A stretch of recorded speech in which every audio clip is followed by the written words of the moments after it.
मध्य प्रदेश तक है। मध्य प्रदेश के करोड़ों लोगों की भरोसेमंद आवाज मध्य प्रदेश तक न्यूज। खबर तो दिखेगी, अंजाम चाहे जो हो। नमस्कार, आदाब, सलाम। मैं हूं इस्लाम और आप देख रहे हैं मध्य प्रदेश तक।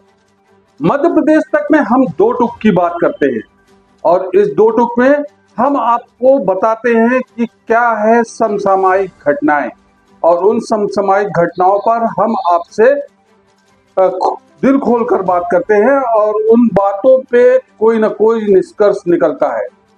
आज हम ऐसा ही एक मुद्दा लेकर आपके बीच में आए हैं जो कि पूरे समाज को शर्मसार कर देने वाला एक ये ऐसा मुद्दा है जहां बच्चियों को इस देश में भगवान समझा जाता है और उनकी पूजा की जाती है, पांव पूजे जाते हैं, कन्या खिलाए जाते हैं।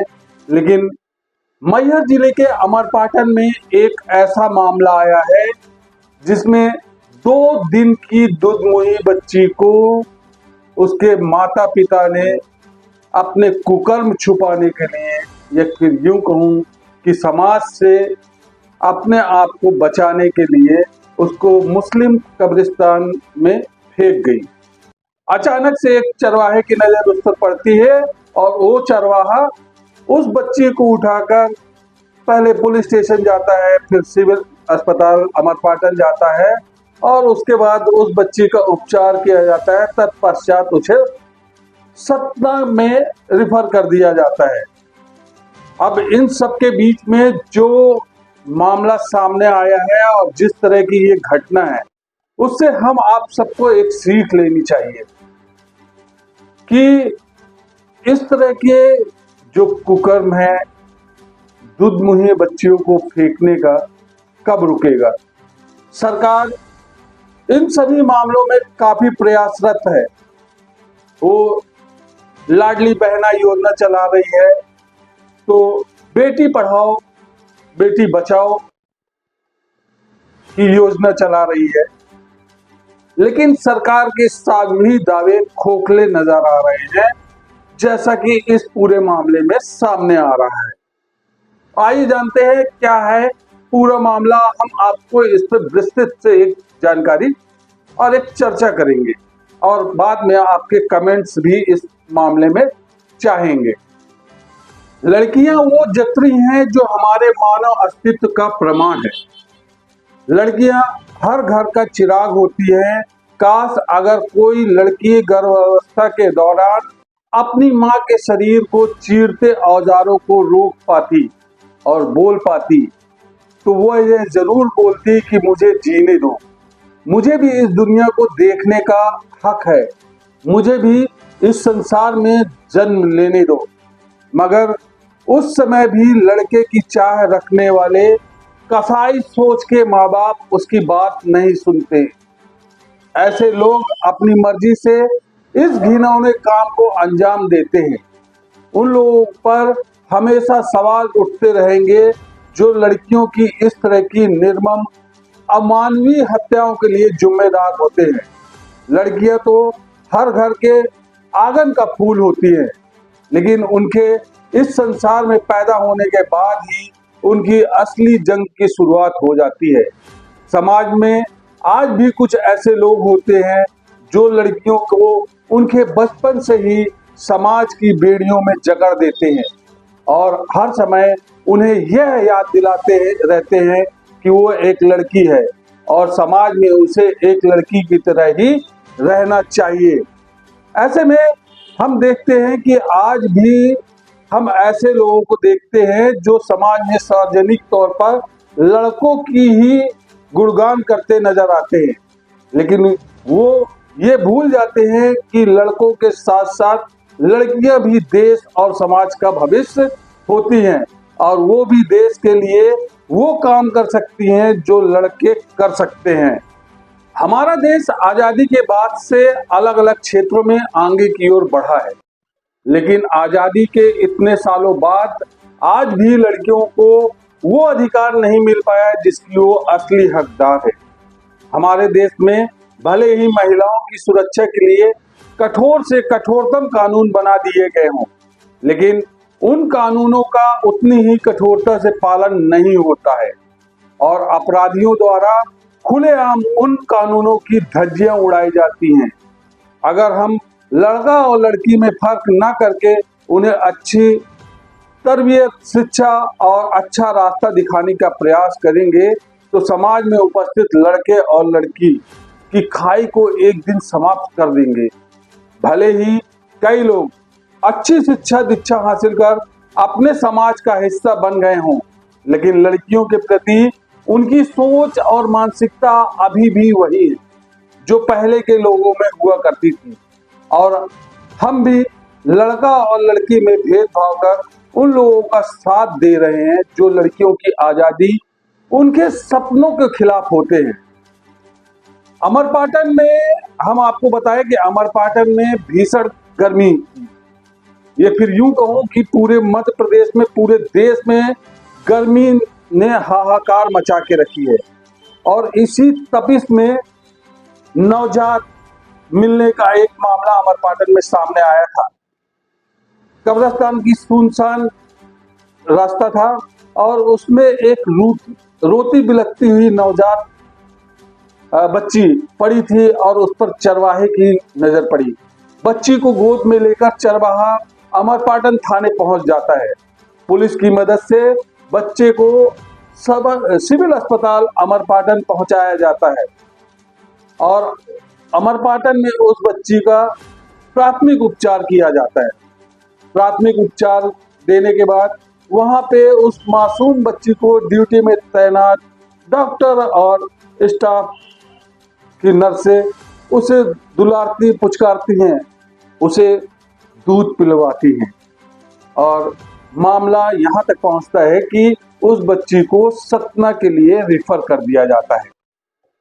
आखिर इस बच्ची को किस तरह से उसके माँ बाप ने उस सुनसान इलाके में फेंका होगा, ये आप सोच सकते हैं। इसीलिए कहते हैं, इसीलिए किसी ने कहा है कि अगले जन्म मोहे बिटिया न कीजो। देश और दुनिया में काफी तेजी से बदलाव हो रहा है। आज हर क्षेत्र में लड़कियां लड़कों की बराबरी कर रही हैं, उनके साथ कदम से कदम मिलाकर चल रही हैं।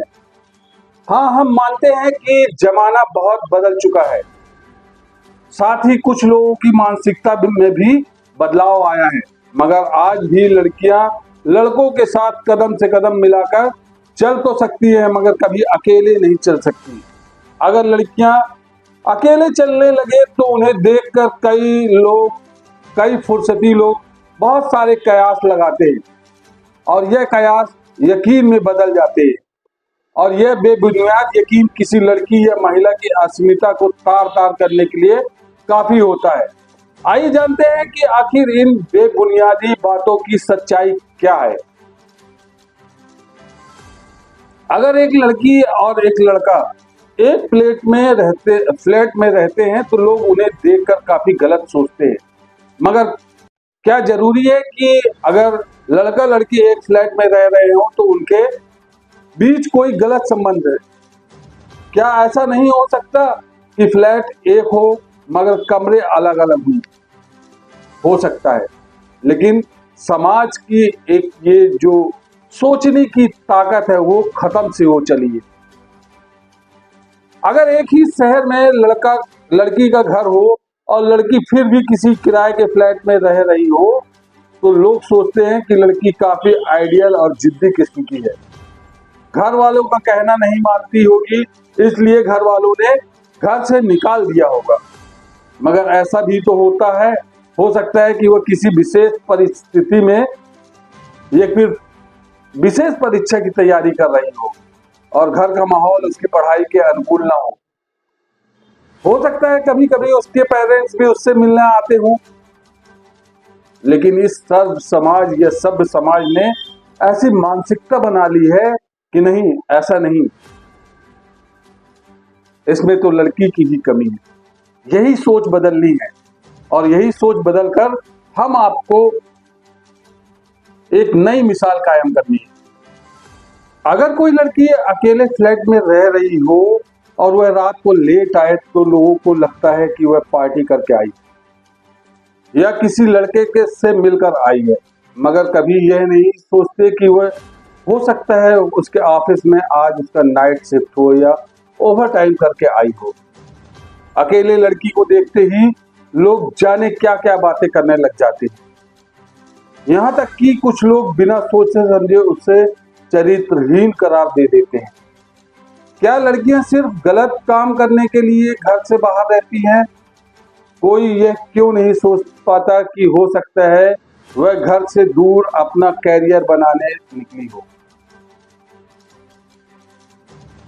अगर कोई ज्यादा उम्र की महिला अकेले रहती है तो उसे देखकर भी लोग कई कयास लगाते हैं। कोई कहता है यह तलाकशुदा है, तो कोई कहता है यह विधवा है, मगर किसी की सोच यह सोचने पर मजबूर क्यों नहीं करती कि हो सकता है उसने किसी निजी कारण से शादी न की हो। क्या सिर्फ शादी ही सब कुछ है?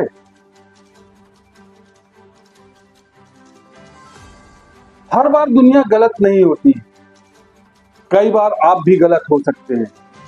सकारात्मक सोच ही लड़कियों को आजादी दिला सकती है, क्योंकि अक्सर समाज ने लोगों को सिखा दिया है कि अकेली लड़की का रहने का मतलब किसी गलत बात का होना है, जबकि ये गलत है।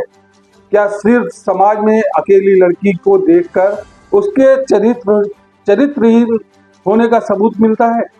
यह सोच बदलने की जरूरत है, और यह सोच इंसान के अंदर बैठी है, इसे खत्म करने की भी जरूरत आ पड़ी। देश में महिला सशक्तिकरण को लेकर जारी चर्चाओं के बीच आज भी महिलाओं की परेशानियां और उसका उचित समाधान ढूंढने की दिशा में कोई ठोस नतीजा हासिल नहीं किया जा सका है। आज भी महिलाएं उतनी ही असुरक्षित, सम्मानित नहीं दिखाई देती हैं जितना अधिकार और अवसर उन्हें संविधान प्रदान करता है। वह पीड़ित, प्रताड़ित, भयभीत है और अपने अस्तित्व को लेकर आशंकित है। यह अलग बात है कि महिला दिवस की धूम भारत में भी ज्यादा रहती है। इन सब के बावजूद आज भी महिलाओं को समाज में कई समस्याओं का सामना करना पड़ता है। महिलाओं के सम्मान, शिक्षा और सुरक्षा को लेकर पूरी दुनिया में 8 मार्च को एक साथ महिला दिवस मनाने का निश्चय किया गया था। इसके बावजूद कई देशों में महिला दिवस यह तो रस्म अदायगी भर होता है, यह तो मनाया भी नहीं जाता। भारत में भी इसका आयोजन मिश्रित तौर पर होता है, जिसका असर नगरों में ज्यादा दिखता है और देहातों में मामूली सा होता है। अतीत में हमारे देश में स्त्रियों का मान सम्मान बहुत था, जबकि अन्य देशों में यहाँ तक माना गया है कि स्त्री को केवल इसलिए बनाया गया है कि वो पुरुष का वंश चला सके। कमोबेश 19वीं शताब्दी तक यही मान्यता रही, मगर हमारे देश में ऐसी किसी मान्यता में विश्वास नहीं था। यूरोप में स्त्रियों की दयनीय हालत का इससे भी पता चलता है कि इंग्लैंड में उन्हें वोट का अधिकार 1918 में, फ्रांस में 1920 में और अमेरिका में यह अधिकार 1944 में मिला था। अब आप इससे समझ सकते हैं कि इन देशों में महिलाओं की क्या स्थिति रही होगी। हमारे देश की स्थिति स्त्रियों को लेकर एकदम उलट रही है। भारतीय मानस का अतीत सिद्धांत स्वीकारता और मानता तीनों दृष्टियों से स्त्री को श्रेष्ठ और सम्मानीय स्थान देता आया है। यहाँ स्त्रियों को अपने अधिकारों को प्राप्त करने के लिए किसी संघर्ष आंदोलन की जरूरत ही नहीं पड़ी। दरअसल जो समस्या रही है वह व्यवहार की है।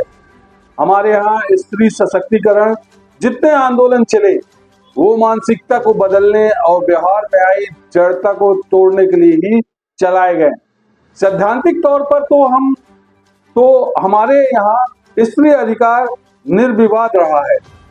जिन दिनों इंग्लैंड में स्त्री को अधिकार देने और न देने की बहस चल रही थी, तब 1916 में एनी बेसेंट ने कांग्रेस की सभापति बन चुकी थी और 1925 में दूसरी महिला सरोजनी नायडू ने इस पद को सुशोभित किया था, जबकि वह समय स्वतंत्रता का था और स्वतंत्रता के बाद तो पहले ही दिन से संविधान में स्त्रियों को बराबरी का न केवल सर्वत्र अधिकार अपितु कहीं न कहीं तो विशिष्ट अधिकार भी है। आज के दौर में हमारे देश में संवैधानिक अधिकारों की दृष्टि से महिलाएं किसी भी कमतर नहीं है, मगर वो आज उतनी सुरक्षित और सम्मानित नहीं दिखती जितने अधिकार और अवसर उन्हें संविधान प्रदान करता है। वह पीड़ित, प्रताड़ित व भयभीत है। इसके साथ ही अपने अस्तित्व को लेकर आशंकित भी, जो निराधार भी नहीं है। संपूर्ण संविधान में अधिकार होने के बावजूद फिर भी संविधान में संपूर्ण अधिकार प्राप्त महिला अपराध का शिकार है। आज हमें महिला सशक्तिकरण के दिखाने की बजाय उन्हें अपराध मुक्त जीवन के अवसर देने और स्वतंत्र से उभार कर ऊपर लाने की चिंता करने की आवश्यकता है।